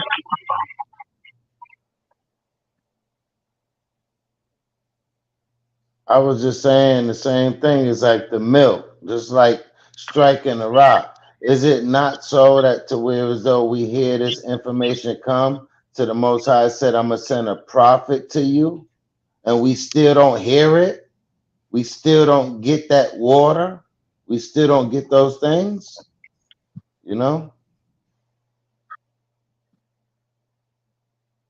right, right. Then 8 says, excuse me, then came Amalek and fought with Israel in Rephidim. And Moses said unto Joshua, Choose us out of men, and we go out. Fight with Amalek tomorrow. I will stand on the top of the hill with the rod of God in my hand. So Joshua did as Moses had said to him, and fought with Amalek, and Moses, Aaron, and Hur, who is Hur, right, went up to the top of the hill. And it came to pass when Moses held up his hand that Israel prevailed. And when he let down his hand, Amalek prevailed. But Moses' hand were heavy, and they took a stone and put it under him, and he sat thereon. And Aaron and Hur stayed up his hands, the one on one side and the other on the other side, and his hands were steady until the going down of the sun. And Joshua discomfited Amalek and his people with the edge of the sword. And the Lord said unto Moses, Write this. So they said Moses ain't write this, right? The Lord said unto Moses, Write this for a memorial in a book, and rehearse it in the ears of Joshua. For I will utterly put out the remembrance of Amalek from under the heavens. And Moses built an altar and called the name of it Jehovah Nissi. For he said, Behold, the Lord hath sworn that the Lord will have war with Amalek from generation to generation. Interesting. It is, because Moses said that it was going to be on one side of the river and the other side of the river, and somebody put their hands up. There you go. Right, exactly. So he's just doing what Lord Host showed him to do. He's doing it. He's stretching forth. It's a power behind. If you go to verse 5, that children of Israel is chiving with Moses. Well, first of all, you got to go up because it's the order right here. Verse 2 says, Wherefore the people did chide with Moses and said, give us water that we may drink. And Moses said unto them, here you go. Why chide ye with me? Wherefore do you tempt the Lord? See that? So if you dealing with Moses, the power behind Moses is the Lord. So you're not chiding with Moses, you're chiding with the Lord. And so you have to understand that if you chiding with the Lord, you chiding with Yahweh. So when the Lord of hosts got his hands raised up, the power behind him. Whoa, Leonard. Okay. You gotta say that one more time. That's a remix on that. When you chiving with Moses, you chiving with who? The Lord of hosts. When you chiving with the Lord of hosts, you now chiving with who?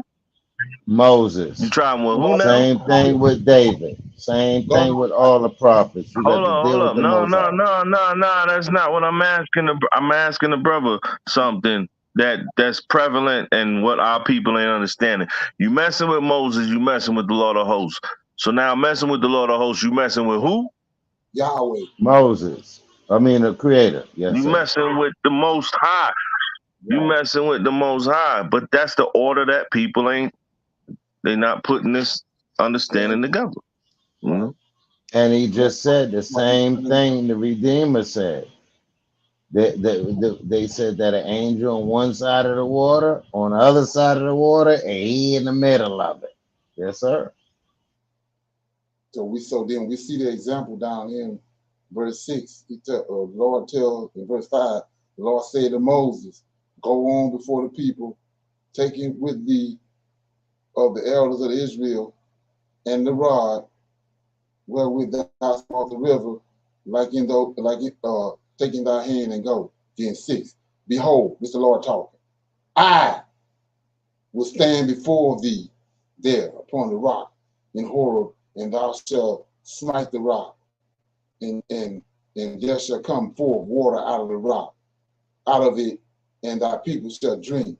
And Moses did as in the sight of all of Israel. So Moses, they don't see him, they don't see the Lord. All they see is Moses, but he there. He just told them, I'm gonna be already there. Stop standing there when you get there. So when you raise your hands, stretch forth your hands, I'm that power. When you strike the rock, I'm the one gonna make the water come out. And Moses already understood that because that's what happened at the Red Sea. And that's what they ain't getting. People ain't getting that. All praise. All praise.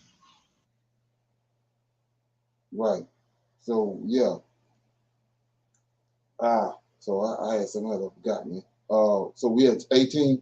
Was it with the rod? Was it dealing with the rod? Nah, it was something else. I lost track on it. Yeah, it was Well, technically, the rod was the Redeemer because he told him stretch forth out that rod and put it on the water. He split the Red Sea with it. Then he told him to put the rod with Pharaoh. It turned to a snake and ate the rest of the snakes up. Mm-hmm.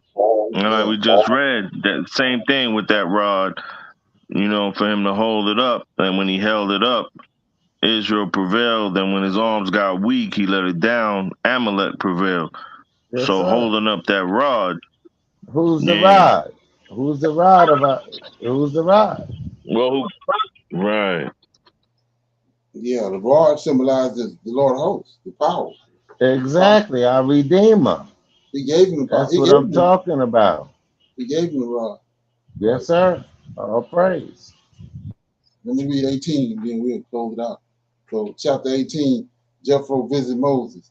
And when Jethro, the priest of Midian, Moses' father-in-law, heard of all that God had done for Moses, for Israel, and for Israel his people, and that the Lord had brought Israel out of Egypt, then Jethro, Moses' father-in-law, took Zipporah, Moses' wife, after he had sent her back, and her 2 sons, of which the name of one was Gershom, for he said, I have been an alien in a strange land.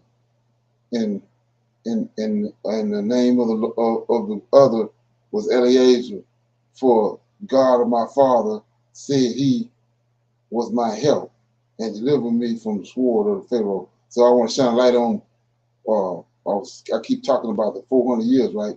And the prophecy that the Lord of hosts gave Abraham. Notice right here, verse 3. For verse 3 said, for us 2 sons, of which the name of one was Gershon, and he said, I have been an alien in a strange land. Ain't that what he told Moses in the prophecy in Genesis chapter 15? Your people gonna go to a strange land, and they're gonna serve them land. land. Right. There, that's right there. So anyway, 4. The name of the other was Eliezer, for God, the God of my father, said he was my help and delivered me from the sword of Pharaoh. And Jethro, Moses' father-in-law, came with his sons and with his wife under Moses into the wilderness where he encamped at the Mount of God. Right? So where the Mount of God is?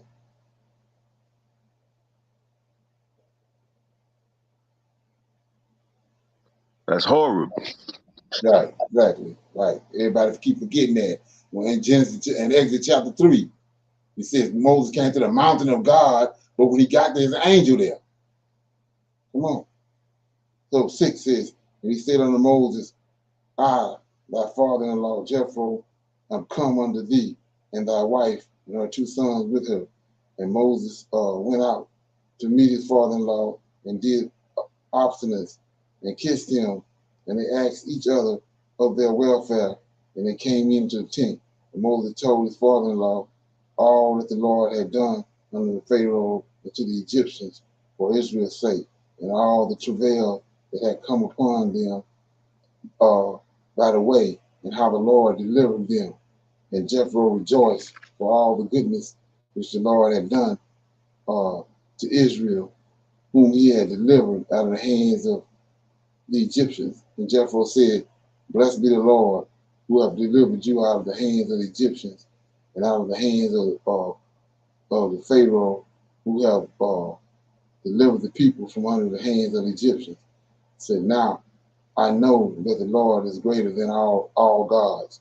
For in the thing which thou dealt proudly, he was above them.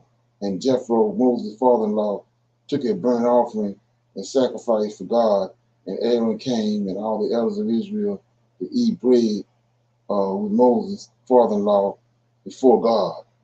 So let's look at that. So who is Jethro? Where Jethro come from? Can anybody answer that?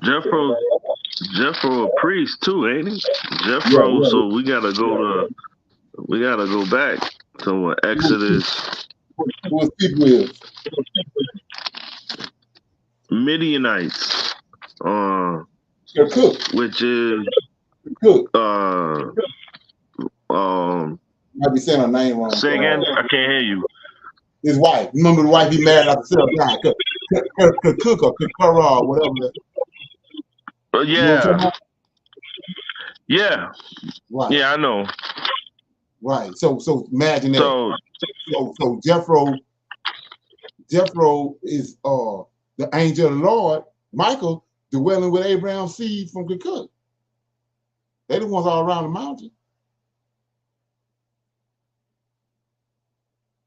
You see that? They was holding that space down for a long time. Right. For the Israelites. From the days of Abraham. The Hebrews. Right. Ishmaelites, right? From the days of Abraham, they was holding that space down, the Mennonites. Right. They rounded all those. But check it out. Go back to the lie they tell us about who Melchizedek is, saying it was Jesus. So the same thing happened right here. Look, verse 9. Jethro rejoiced over the goodness of which the Lord had done to Israel, whom he had delivered out of the hands of the Egyptians. Now here you go, 10. Jethro said, blessed be the Lord. Ain't that what Melchizedek said? Yes, sir. Yeah. Yes, sir. And they ate bread, right? Right. They ate bread, right? You're right. So let's look at one. So let's look at that. It's a missing part. We know a part of it. 11. Now I know this Jethro did. I know that the Lord is greater than all the gods, lowercase, than all other angels. For in the thing wherein they dealt proudly, he was above them. Now here you go. 12. And Jethro, Moses' father-in-law, took a burnt offering and sacrificed for God. Right? And Aaron came to all the elders came of Israel to eat bread with Moses' father-in-law before God. So hold up. So you said we found out what the leftovers was, right? Right. Okay, he sacrificed the lamb. Ain't part of the lamb for them. Sacrifice. Right. So they say in 12, Jethro Moses' father-in-law took a burnt offering, right? And you read that you ain't looking at the lamb part of it, burnt offering for God, and then Aaron came and all the elders to eat bread. No, they got the lamb and the bread. So you say, what are you talking about? Ain't that what Abraham did at the tree? He told the boy running there, lamb tender and good. Calf. Dress it. And dress it. Right.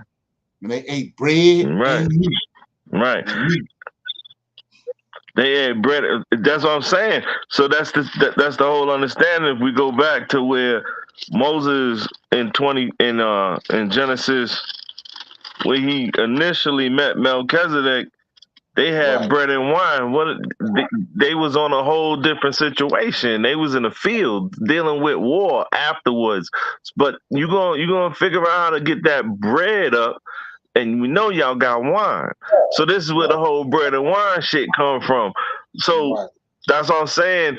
These people who wanna go back to the book of Hebrews talking about Melchizedek dealt with bread and wine. Look, that was a situation of an introduction to who Melchizedek was. You know, and you know what I'm saying, not to go off, in a different but we you know what I'm saying, we still on point with it, which this is beautiful.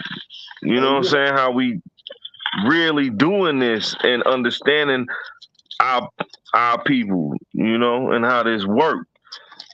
So, like you said, at this point in time, like you just read, God was still there. So, one God there when Abraham was dealing with Melchizedek or the king of Salem dealing with bread and wine. Right. So that's my point. So they sacrificed right there too. Come on. Yes, sir. Yes, sir. Situation. Come on. Right. Because look what he doing. Look what he do in 10. 18 he says, and Jethro said, "Blessed be the Lord." So it sort of as that what Melchizedek did. There you go. So if he said, yes, he did. Lord, he made a sacrifice. Yeah, there's something serious going on right there. This is sacrifice worthy. Right, exactly. Right. They're gonna find a lamb. Right. They're gonna sacrifice. It's the most important thing. Is the lamb. They're gonna find it. It's gonna be there. Prevalent, because what now people don't get, like people take away what the story tell us Abraham was. This man was there was never a situation where he was without. Right. This dude was a king. He was running shit. Excuse my language. You know what I mean? So yeah, So yeah, man. Oh man, this is crazy. But David, but David and Abraham was wicked, according to last week class. And it's a man that's going around, you know what I mean?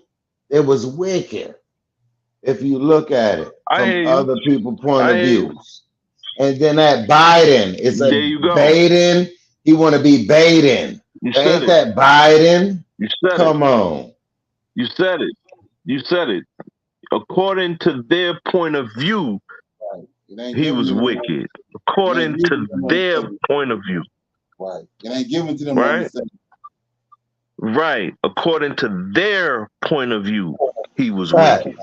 Facts. Feel me? Moses, David, everybody was wicked according to them. And nobody been wiped clean, and they don't get no understanding. And we always say what with all you're getting, get some understanding.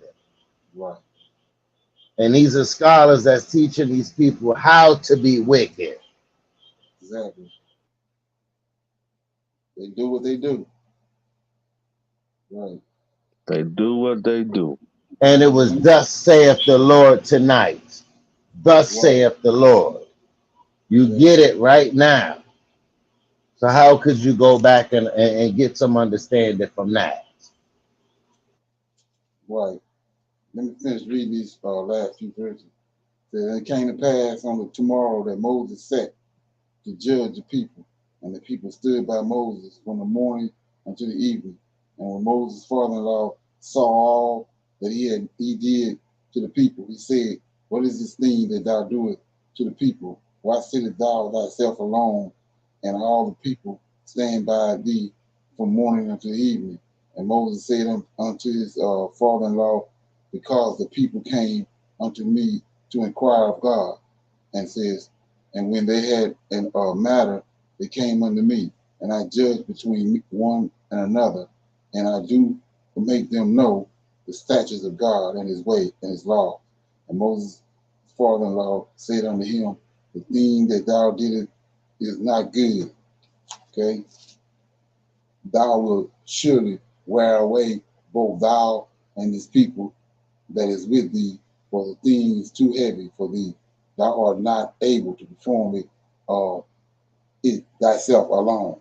Hearken now unto my voice, and I will give thee counsel, and God shall be with thee. Be thou for the people to Godward, that thou mayest bring the cause unto God, and thou shalt teach them ordinances and laws, and shalt show them the way wherein thou must walk, and the work that thou must do. Moreover, thou shalt provide out of all the people able men such as fear God, men of truth, hating covetousness, and place such over them to be rulers of thousands, and rulers of hundreds, and rulers of 50, and rulers of 10, and let them judge the people at all seasons. And it shall be that every great matter that shall bring unto thee, but every small matter that shall judge, so shall it be easier for thyself, that they may bear the burden with thee. If thou shalt do this thing, and God command thee so, then thou shalt be able to endure, and all the people shall also go to their place in peace. So Moses hearkened to the voice of his father-in-law, and did all that he said. And Moses chose able men out of Israel, and made them head over people, rulers of thousands, rulers of hundreds, rulers of 50, and rulers of tens. And they judged the people at all seasons. The hard causes they brought unto Moses, but every small matter they judged themselves. And Moses let his people, his father-in-law, depart, and he went his way into his own land. So that was 18. Any comments on that? Yes, it's crazy because there's no judging.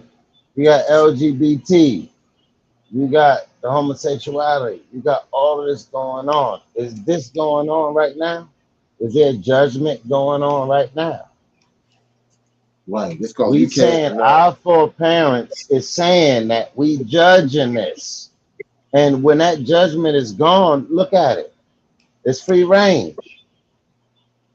Right. There's no judgment. So we already know we're not under that.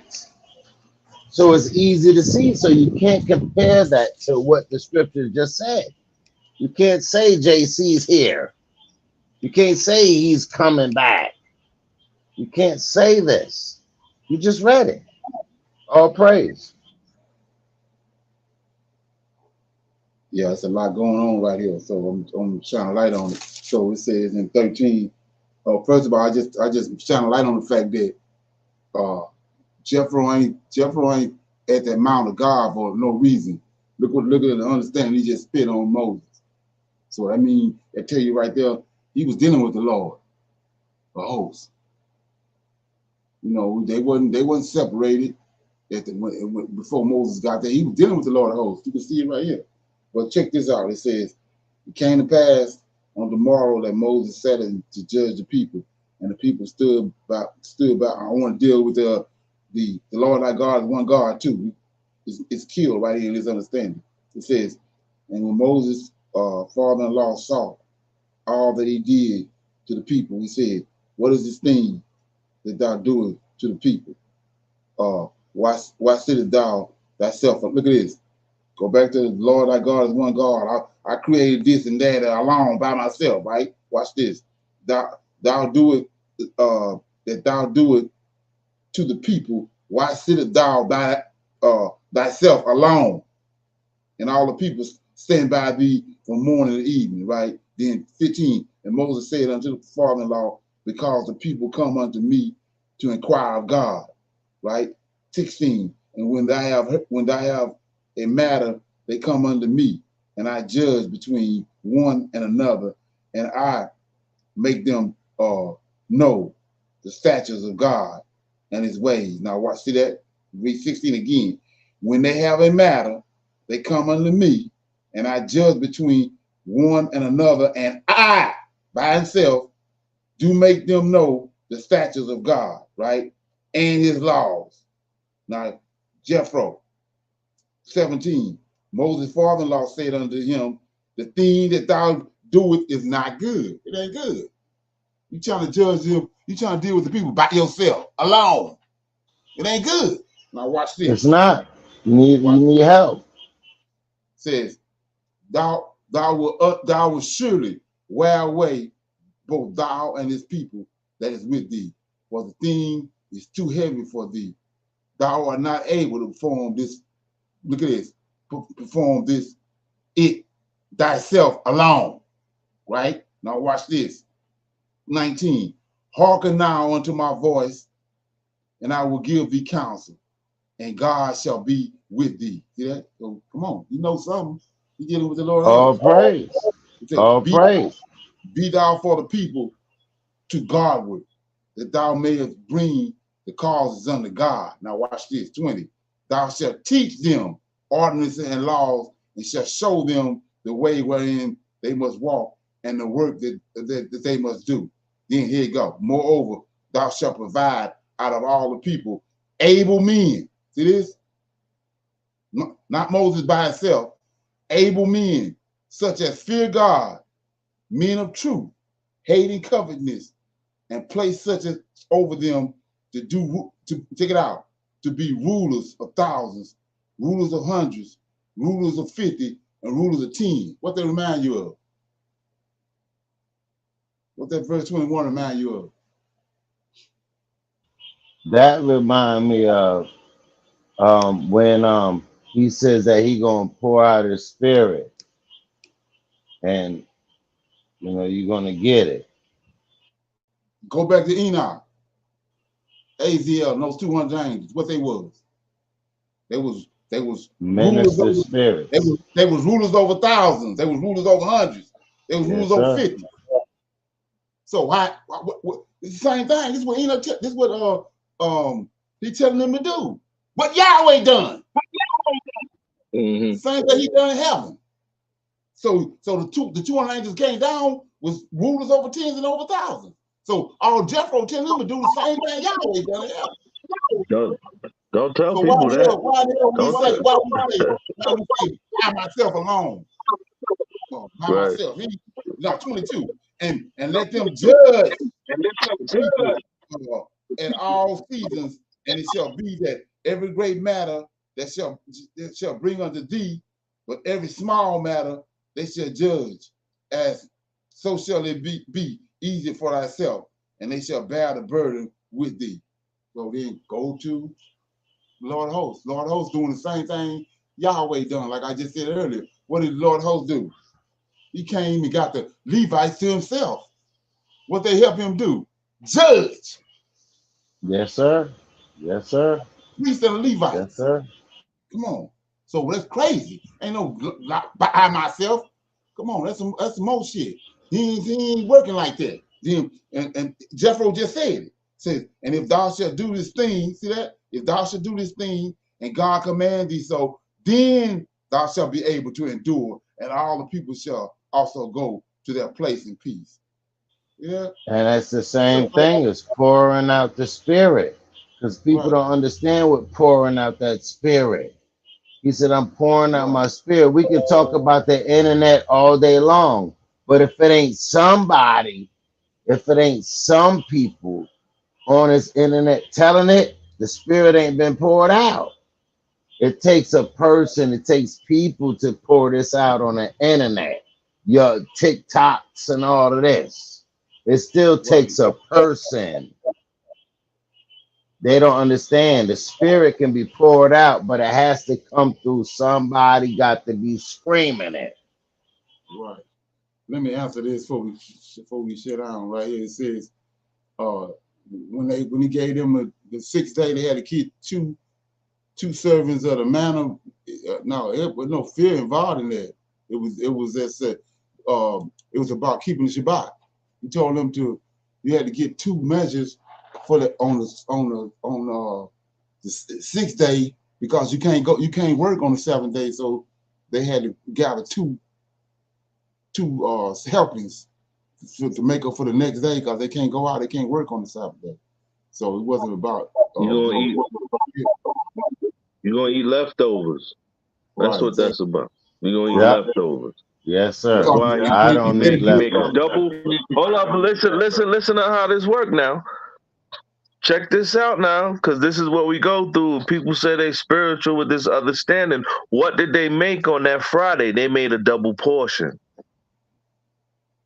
So now you could take that however you want to take it. Understand what God did with Joseph and Manasseh and Ephraim. They are a double portion. Exactly. You see? So there's a double portion that you are doing on that Friday. So now, while you're creating that double portion, it is in preparation of the day of rest for the Lord. You see? So I don't know. Take it how you want to take it. That's right, because if you go back and look at any other day, if they do it on the first day or the second day, get a double portion. When you read that, he told you you're gonna get worms out of it. But on the 6th day, when they do that, you don't get no worms, because it's for the next day. Shabbat. For the Shabbat.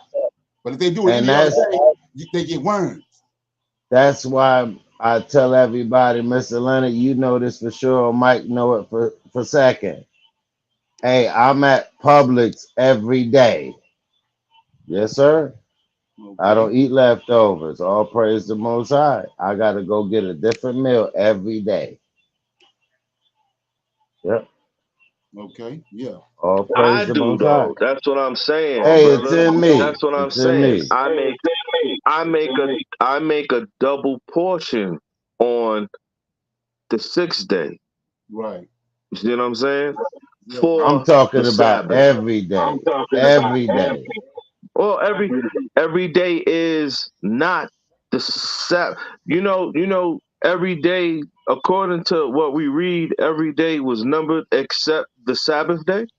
Exactly. I understand that. But every So day I eat that's something what new. I'm right. So on the 6th day, I make a double portion of what I eat on the 6th day is what I'm eating on the 7th day or the Sabbath day.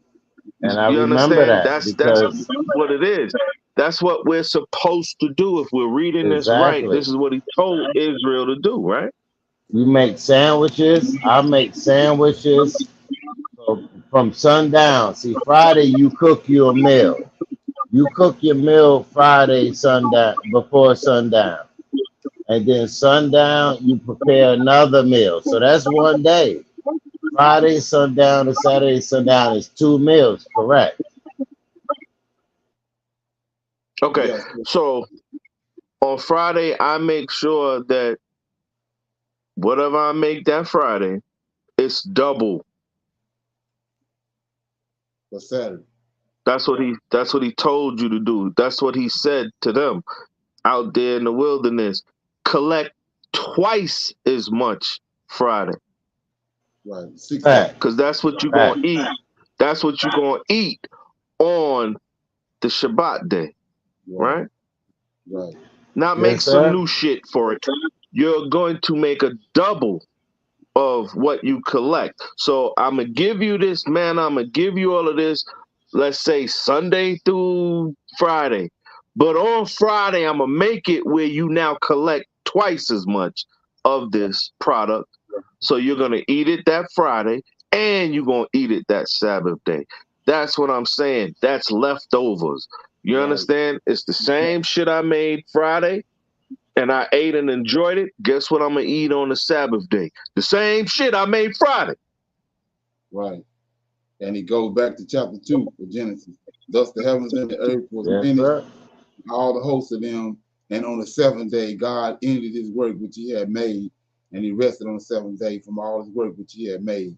And God blessed the seventh day, sanctified it, because in it he had rested from all his work which God had created and made. That's the reason he's doing it. Yes, sir. And I'm gonna be honest. I make me a good meal Friday before the sun go down, and I also have a different meal prepared for the next day. I make sandwiches for Saturday. Friday, before the sun go down, I already cooked the meal. Right. And then, yes. Yeah, yes, he's just, sir. but it's the same thing. He's saying the same thing. Right. Yes, sir. I see it. It's the same thing. Long as you didn't prepare it on the Shabbat. Exactly. All praise. Right. Anybody else got anything before we close out? Everybody I good? just want to say shalom to everybody. All praise the Most High. And I'm so happy that we are on one accord. Right. Brothers and sisters, I'm so happy that we are on one accord. Right. I'm gonna deal with that. I'll give you the title of that video so you can check it out. It's Friday on when I deal with the clubhouse. It's creating the Hebrew Bible. That's all you gotta type in the search block. And then just check the video out because there's a lot of information that I want to go in on that. Okay. So with that being said, I'm gonna say shalom. Shalom, shalom. Shalom and another shalom. I see y'all. Shalom, shalom, fam. Shalom, shalom. Shalom, shalom, shalom. Shalom. Okay.